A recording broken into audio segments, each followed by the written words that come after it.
Hello everyone, welcome back to By Amara. This is a weekly news show where I discuss contemporary events in the art and history fields. I'm your host and personal curator, Amara Andrew. The format for this show that I typically follow, but I also typically just never follow, is one traditionally used by Western brides: something old, something new, something borrowed, and something blue. This week though, it's Oldies week, whoop whoop! We are going to be talking about some old shit, I guess. This week we're talking about ancient Egyptian zodiac murals, this Egg-cellent, get it, it's gonna be a pun, material old masters use for their paintings, and the staples that hold together the Notre Dame in Paris. So we have all that and more coming up on this episode of By Amara. So let's get to it. Normally, before I do updates, I do have a section called ads. I honestly didn't prepare any copy for that. I mean, I guess I kind of don't typically, but just this episode is sponsored by my business Maven, which is a video production service. So if you need videos made, go check it out.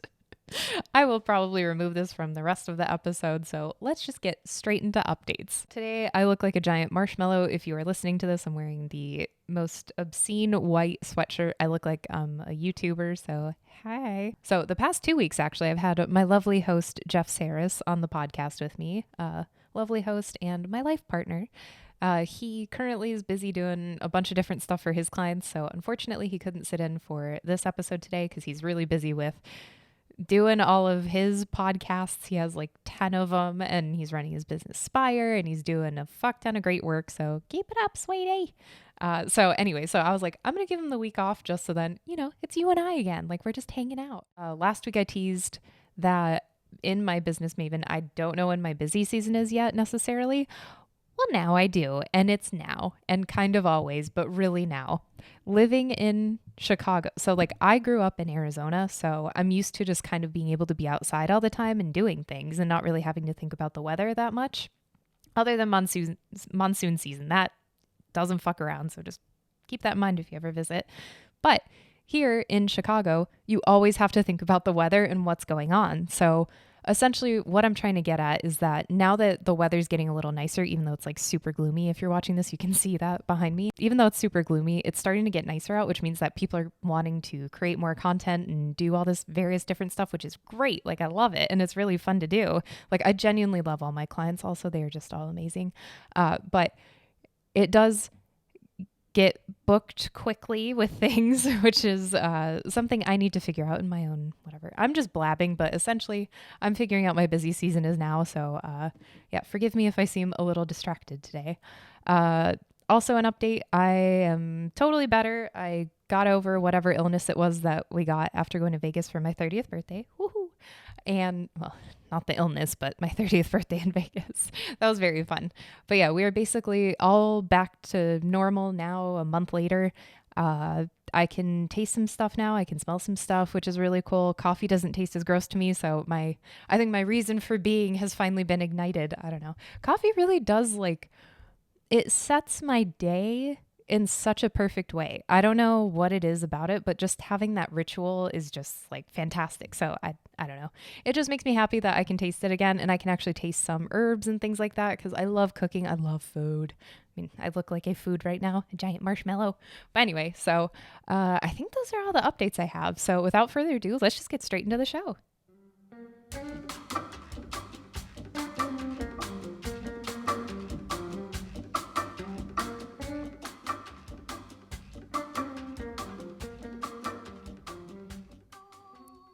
I'm really digging that song. I actually didn't even know that there's some funky organ in there too. That was pretty cool. So our first story this week, we're going to be talking about some really cool murals that were found. A German-Egyptian research team has uncovered a series of very rare ancient Egyptian zodiac murals. So the team of researchers is this cooperation between the Egyptian Ministry of Tourism and Antiquities, as well as the University of Tübingen, and apologies for mispronunciation as always. They have completely restored these images. So the murals are actually located on the ceiling of the Temple of Esna, which is located in Upper Egypt, and it's about an hour and a half south of Luxor. The images were executed in relief and include a complete depiction of each of the signs of the zodiac. Freaking sweet. I had no idea that there was ever any zodiac imagery that was in ancient Egyptian artwork or temples or whatever, but We're going to find out why in just one sec. Also included, in addition to these zodiac symbols, were images of the planets Jupiter, Saturn, and Mars, as well as a series of stars and constellations that were used in ancient times to measure time. According to one of the lead researchers on the team, representations of the zodiac are very rare in Egyptian temples specifically, so that's kind of why this is like a really big to-do. Quote, the zodiac itself is part of Babylonian astronomy and does not appear in Egypt until Ptolemaic times, end quote. And the Ptolemaic times were the last dynasty in ancient Egypt. So researchers believe that these zodiac signs, as well as the corresponding constellations, were introduced to ancient Egyptians by the Greeks, and then it just became really popular. The zodiac was even used to decorate private tombs and sarcophagi. I believe it's sarcophagi now that I'm saying it, and was of, quote, great importance, excuse me, and was, quote, of great importance in astrological texts such as horoscopes found inscribed on pottery shards, end quote. What's of note, though, is that it's super rare to have this imagery in temple decoration. So besides these images at Esna, there are actually only 2 other completely preserved versions of zodiac imagery in temples, and they're both in Dendera, which is about 3 hours north of Esna. Not only did these images show zodiacs and constellations and planets and stars and all that fun stuff, but also included were images of snakes, crocodiles, and a variety of like hybrid sort of animals, like a snake with a ram's head, a bird with a crocodile's head, the tail of a snake, and 4 wings. So pretty fun. And one last fun fact for this story too. These murals apparently were just caked in dirt and soot and everything, though that actually helped preserve the colors on these murals. So a lot of them actually had the original coloring that was put on them by the ancient Egyptians who created them. How cool is that? So the temple itself has been going through restoration for the last 5 years, and these ceiling murals are just one facet of the entire restoration project because they have a ton of different things that they need to restore. This whole time, if you're watching this, I've had images up here just so you can see it, but if you're listening to this, you really should go check it out because they are absolutely beautiful.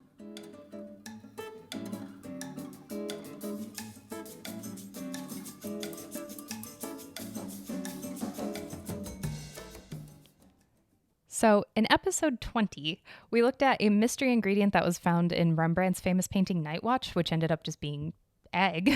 It served as the binder for the pigment. Well, we have a lot more egg-cellent news, and not just about Rembrandt, but a lot of other really famous artists.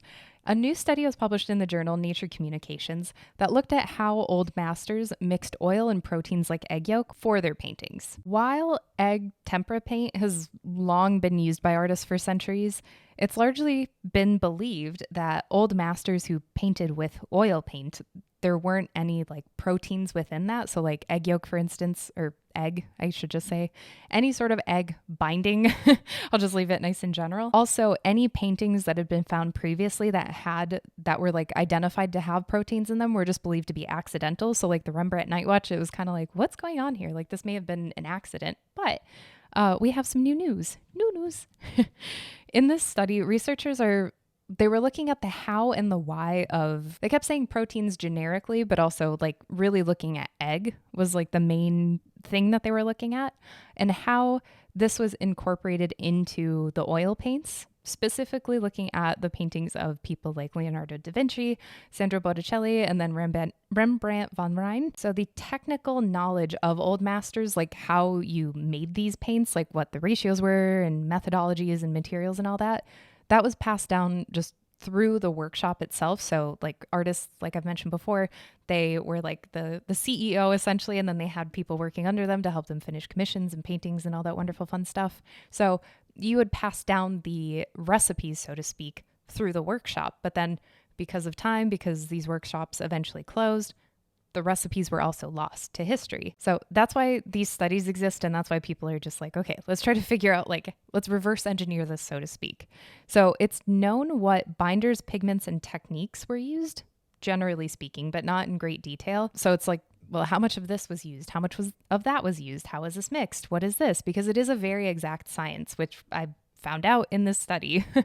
The authors of the article state that even small amounts of egg yolk mixed into an oil paint with a brush directly on the palette can result in very stiff paints. So that's why you need to know what you're doing if you want to do restoration work on these paintings, which That's a huge reason why you need to know this, is restoring, conservation, all that lovely, wonderful, fun stuff. What can also happen is when the ingredients aren't mixed properly, something called wrinkling can happen to the painting. They specifically talk about Da Vinci's Madonna of the Carnation, and it's interesting. I honestly have never seen this before. Wrinkling can happen typically within days, and when it does, or when it did rather, areas were usually improved by artists and then fixed immediately. So there are very rare examples of showing wrinkling, because if you're giving somebody a brand new painting, why would you allow it to just still look wrinkly and weird? And it literally looks like wrinkles, which is so weird. So a question you could possibly be asking is, why did this happen? Okay, an oil paint consists of pigment that's then ground together with linseed oil. Very simple, straightforward. You have a ratio, blah, blah, blah. Well, when linseed oil cures or dries, a film may form on the surface due to oxygen distribution in the paint layer, resulting in an uneven drying between the surface and its bulk. So it's kind of like a film settles on top because the ingredients kind of separate, and it has to do with humidity. It got very scientifically technical, I will just be honest with you. So I was like, okay, what's like the path of least resistance? Like, what's the point? So essentially, things separate. Humidity also warps it and makes it weird. Researchers, though, did find out that egg yolk, so having that binding protein, could drastically reduce rates of wrinkling in paintings. So they did their own experiments and stuff like that, which is really cool. So for this study, the researchers wanted to test adding different ratios of things together, different pigments, different oil, not different oil, but different ratios of different things and all that fun stuff. So for the study, they used paints that were prepared using linseed oil, egg yolk, and either lead white or ultramarine blue as the pigments for the paint, just to see how it interacted. They did, however, use a synthetic ultramarine blue instead of a natural one that would have been available to Italian Renaissance artists, mainly because they wanted to, quote, ensure a constant pigment composition, end quote. And just to wrap the story up also, the researchers learned a few interesting things from their studies. First, they found that by adding egg yolk to the oil paint, that impacted the paint's aging process, causing it to take longer to oxidize. So it actually preserved it a lot better, which is really fascinating. Another thing that they found was that by including the egg yolk, they could create thicker, chunkier brush strokes, which would have allowed for the use of less pigment, which could ultimately save money on some pigments. So like ultramarine blue, lapis lazuli, which is like the main material that was used to create this blue color because you'd grind it down and everything. Also, super beautiful stone, but that was so expensive. For a time during the Renaissance, it was actually more expensive than gold. So basically almost any single painting that you see that has this really deep, beautiful blue to it, or even just a lighter blue, that person who commissioned it had money galore. So fun little tidbit, I guess, that you're learning today is that blue was actually way more, this lapis lazuli specifically was worth way more than gold. So fun fact of the day. There have been a lot of different studies like this that have been taking place in the museum field, which is really great because by knowing these various different things, art professionals, conservators, preservers, various different other job titles, they can know how to better take care of a painting and how to better be able to make sure that it can last for a while. The better we can understand all of these different paintings and kind of what they need and how to preserve them, the longer we can have them for posterity and just the better life is, I guess. Now on to our next and final story.